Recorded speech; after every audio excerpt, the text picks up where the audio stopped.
Recording it. Assalamualaikum warahmatullahi wabarakatuh. Perkenalkan, nama saya Muhammad Rapli Yusuf dengan NIM 051000230053. Saya akan mempresentasikan tentang batuan sedimen.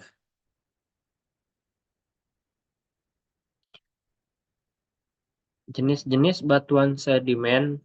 Yang pertama ada batuan sedimen klastik.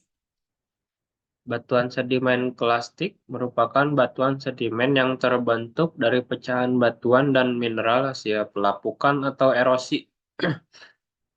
Klasifikasi sedimen klastik dibedakan atas dasar ukuran butirannya, yaitu di antara lain yang pertama ludit atau pesepit termasuk berbutir kasar mulai dari grapel, kerikil, halus hingga bongkah boulder dengan ukuran diameter 2 sampai 256 mm.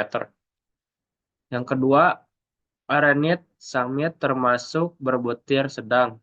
Ukuran diameternya 0,06 sampai 2 mm, mulai dari pasir halus hingga pasir kasar. Yang ketiga, lutit atau pelit termasuk berbutir halus. Ukuran diameternya 0 sampai 0,4 sampai 0,06 mm, mulai dari lempung hingga debu kasar. Contoh batuan sedimen klasik antara lain breksi, konglomerat, batu pasir, lempung, serpih, dan kolin. Yang kedua, batuan sedimen kimiawi. Batuan sedimen yang terbentuk jika dalam proses pengendapan tersebut terjadi proses kimia seperti pelarutan, penguapan atau evaporasi dan dehidrasi. Contohnya, hujan yang terjadi di Gunung Kapur, air hujan yang mengandung CO2 meresap ke dalam retakan halus pada batu gamping atau CaCO3. Air ini melarutkan gamping yang dilaluinya menjadi larutan air kapur atau Ca atau CH032.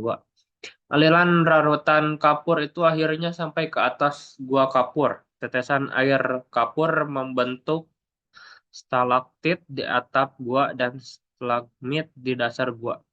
Di samping batu stalagmit dan stalaktit, contoh dari batuan sedimen kimiawi antara lain gips, anhid, dan batu garam.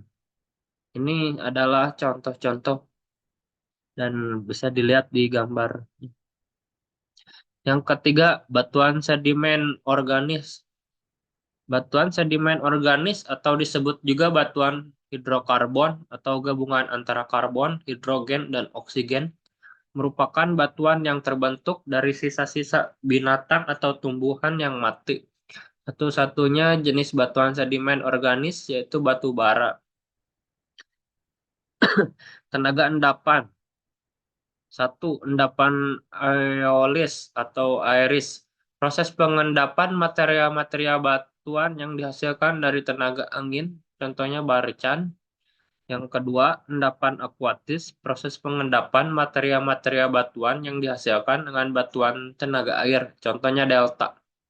Yang ketiga, endapan glasial. Proses pengendapan material-material batuan yang dihasilkan dengan batuan tenaga es. Proses ini hanya terjadi pada wilayah pegunungan tinggi. Salah satunya contoh adalah glacier. Glacier bergerak sangat lambat karena dipengaruhi oleh gaya beratnya sehingga menimbulkan kekuatan yang maha besar untuk menggerus sebuah bentang lahan. Kemudian penggunaan batuan sedimen dalam teknik sipil, yaitu batuan sedimen memiliki beberapa kegunaan umum dalam teknik sipil dan konstruksi.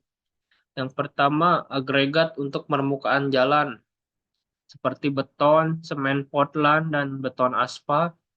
Batuan yang dihancurkan untuk konstruksi dasar dan subdasar jalan. Yang ketiga, pemberatan untuk konstruksi dan pemeliharaan rel kereta api. Yang keempat, bahan penyaring dan alas untuk konstruksi bendungan dan jaringan pipa. Yang kelima, bahan bangunan termasuk beton, aspal, batu bara, dan ubin. Yang keenam, pengisi dan campuran dalam beton. Yang ketujuh, ukiran dan karya ornamen.